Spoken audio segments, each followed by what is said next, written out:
The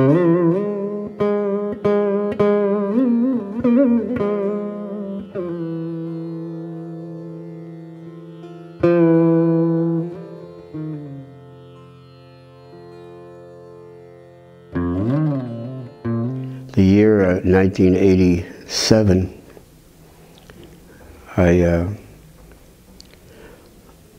my friend was in, we went back to America, and then we came back to Mathura there during Kartik, and we, Srila Nirmala at that time, Srila Gurudeva invited us to stay in a room in the middle of Mathura. It's before it was built up. It was very old at that time.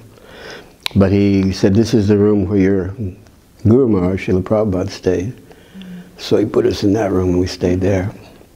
And then I asked a few questions about the Navadvip Mahatmya. At that time I was translating.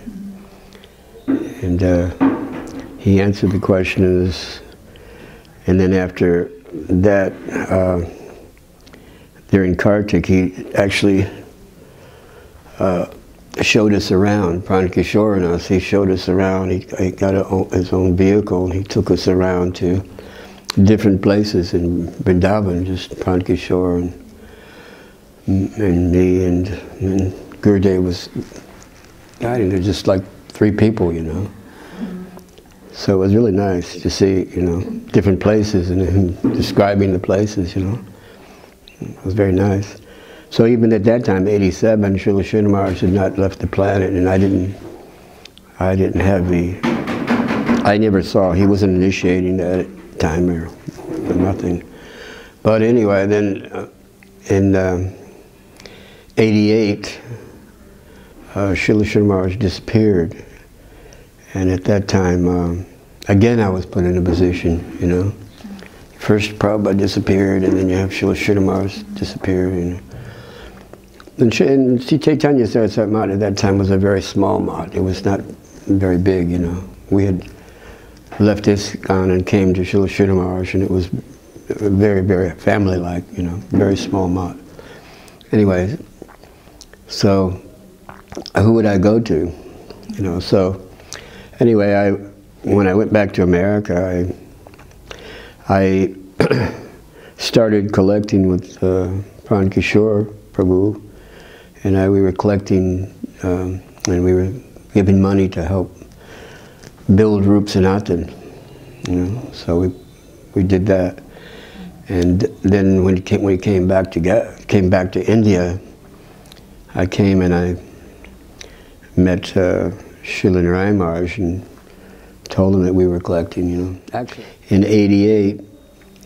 We began collecting, but after that, after Srila Sridhar Maharaj left, what happened was in 1990 I got married.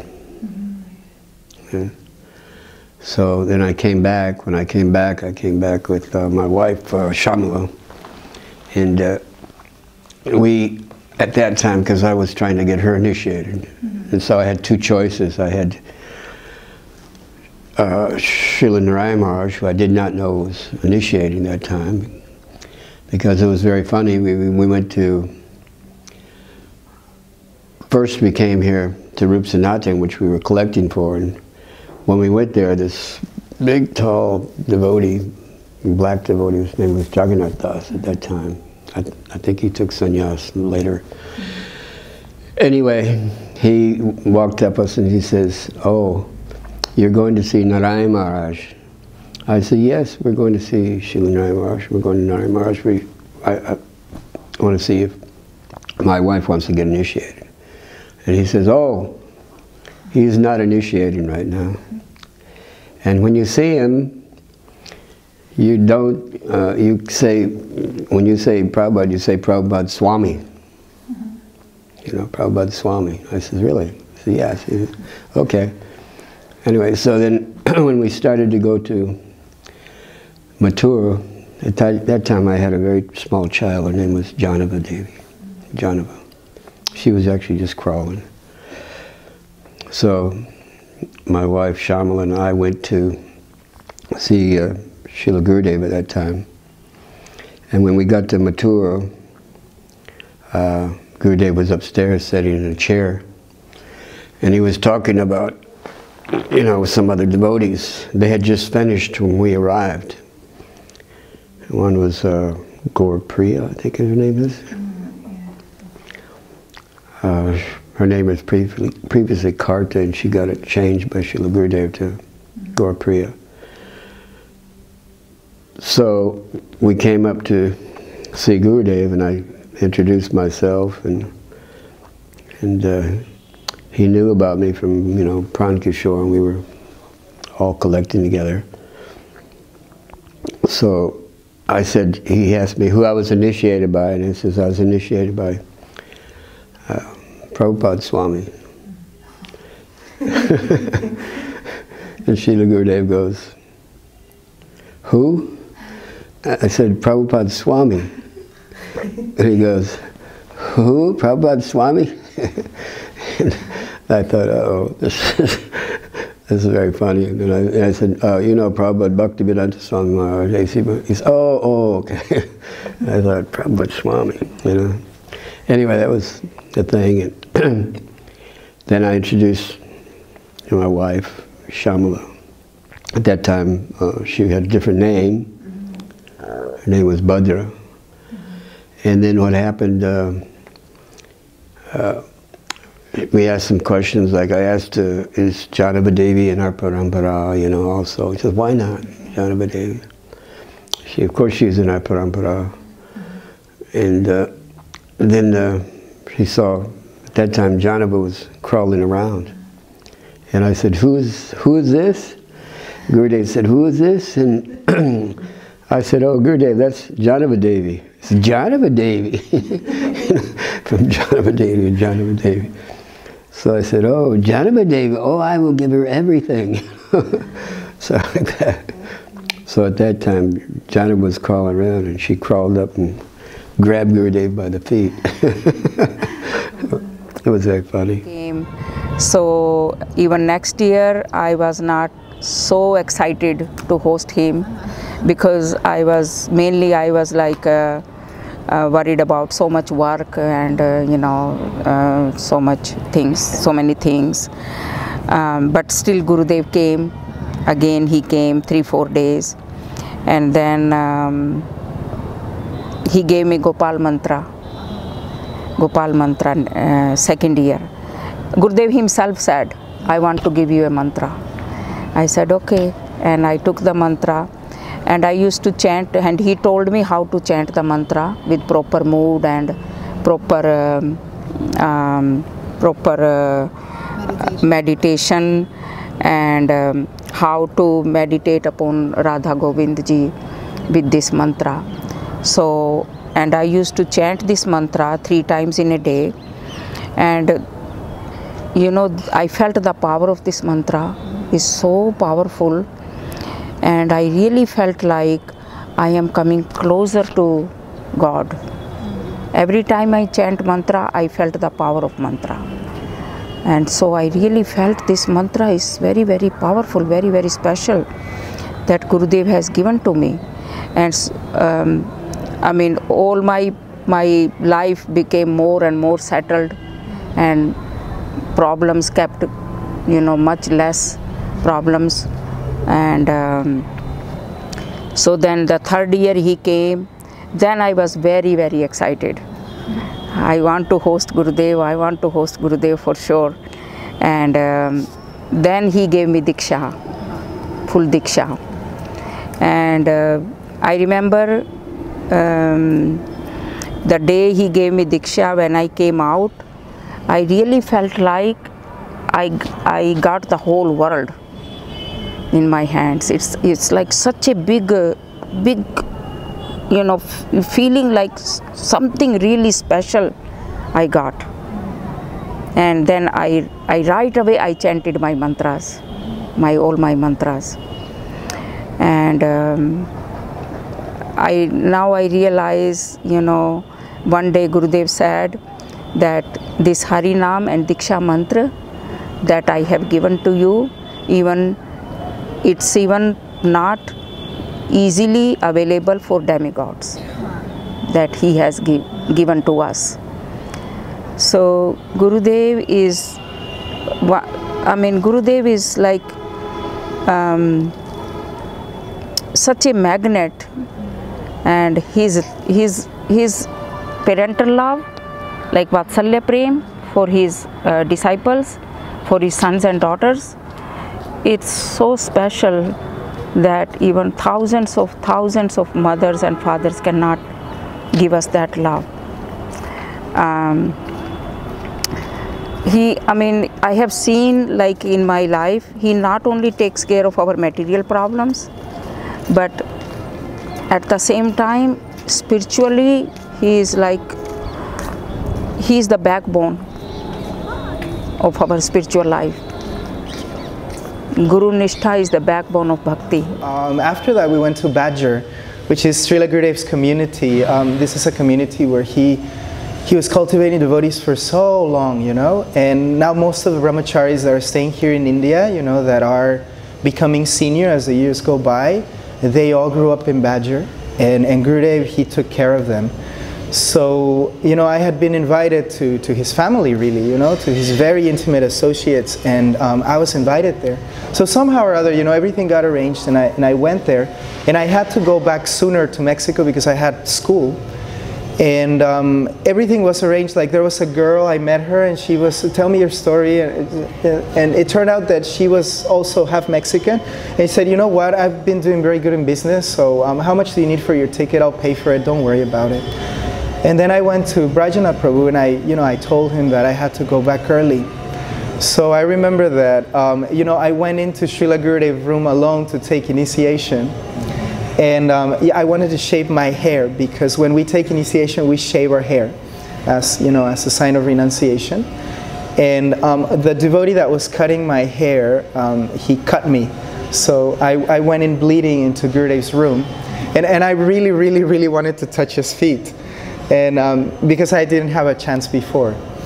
And I remember that I went in there, and it's usually, you know, with Srila Gurudev, was usually full of devotees, initiations, 20, 30, 40, 50 people. But since I had to go early, I went in alone.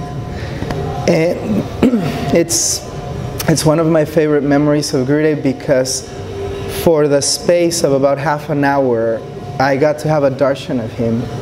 And it's one of my most cherished memories in my life.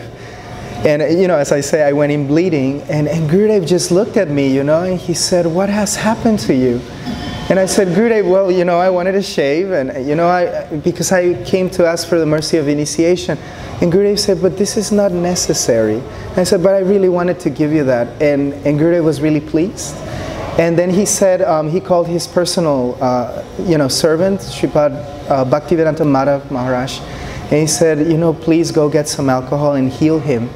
So Madhav Maharaj, you know, I'm sitting in front of Gurudev, and Gurudev is chanting, you know, and I feel this divine presence in front of me, and his personal associate comes, and, you know, he puts some alcohol on my wound, and he heals me, and the bleeding stops. And then Gurudev tells me, okay, the bleeding has stopped? And I said, yes. And he says, is there anything that you would like? And he's like, I would really like to touch your feet, Gurudev. And Gurudev put his foot out, and I could touch his feet. And then I approached him, and he asked me, so are you studying? And I said, yes, Gurudev, but I really don't feel like I want to do this for the rest of my life. I would like to come with you to India, and I would just like to serve you. Please bless me. And he said, okay. He said, I bless you. You will come to India, and I will take care of you. You have no worry, no problem. And then, you know, he asked me some other questions, and at some point, I remember that he looked directly at me, and I remember that I was really, really nervous, because, you know, I came from a normal material life. You know, I was doing sinful activities. Not too long ago, a year ago, I was eating meat. I was, you know, doing intoxication. I had no idea what I was going to do in my life. I felt really dirty, to be honest. But in his presence, you know, I didn't feel any, not even a slight trace of judgment. He had none of that. He was just pure kindness. And I remember that moment when he looked at me, he was the first person in my life who really saw me for who I was and saw the good in me, and he could see nothing else. It was like he could see nothing else. It was just love and kindness and presence. So he looked at me and he was, okay, you give me your name, and I said my name, and he kept thinking of a name, what name to give me, and he said, no, no, no. And then he said,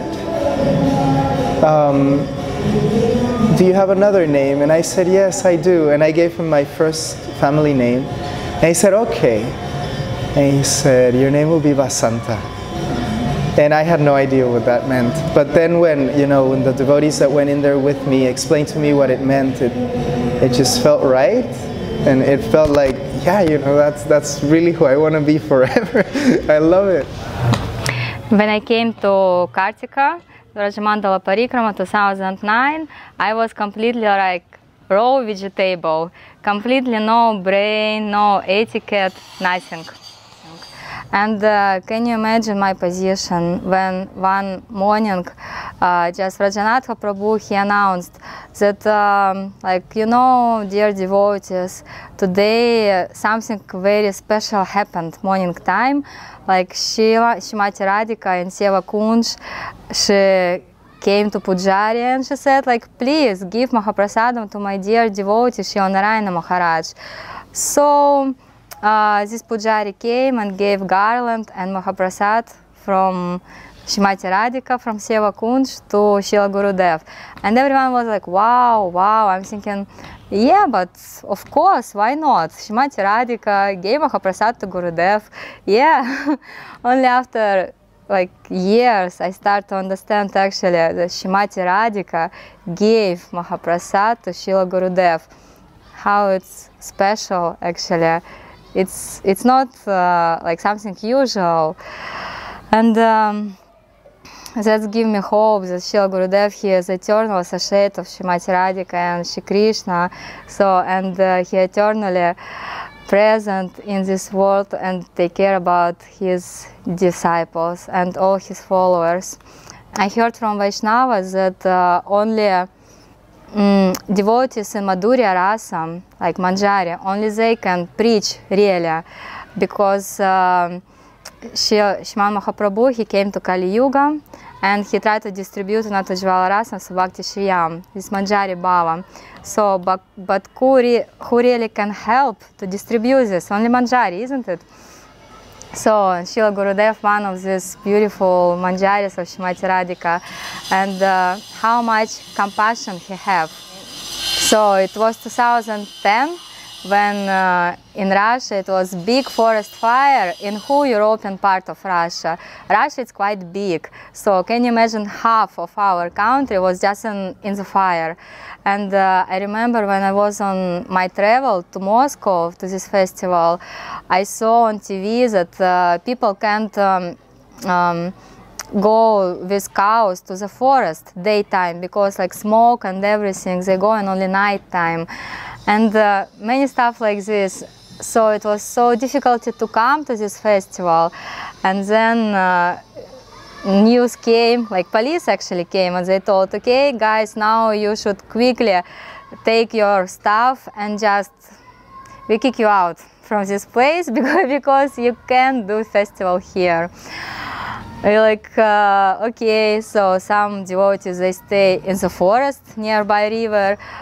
We stay in some city, even I don't know what's the name of this city, small city. Some devotees gone to Moscow, and what's most amazing that some of disciples of Gurudev who never saw him, they came by train through whole Russia from Siberia to Moscow, like maybe 3 days on the train. This travel so long, and when they heard that probably Srila Gurudev not coming to festival, they just get return ticket and just gone again to Siberia.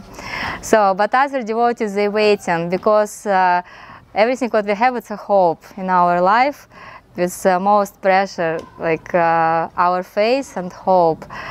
That's how we can stay alive.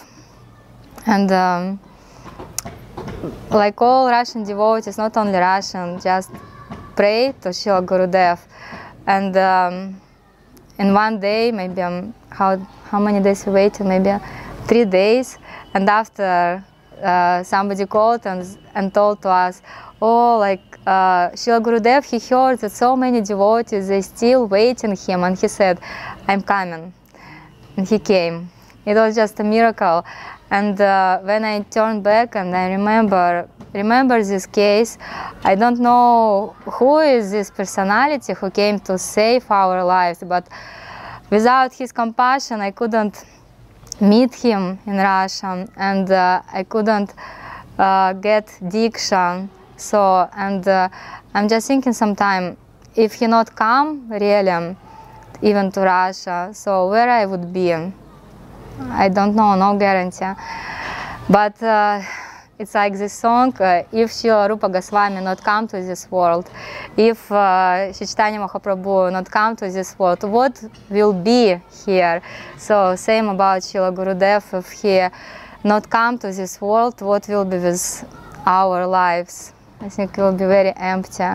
So I pray to Srila Gurudev to be all time with us and give this treasure of his heart to us.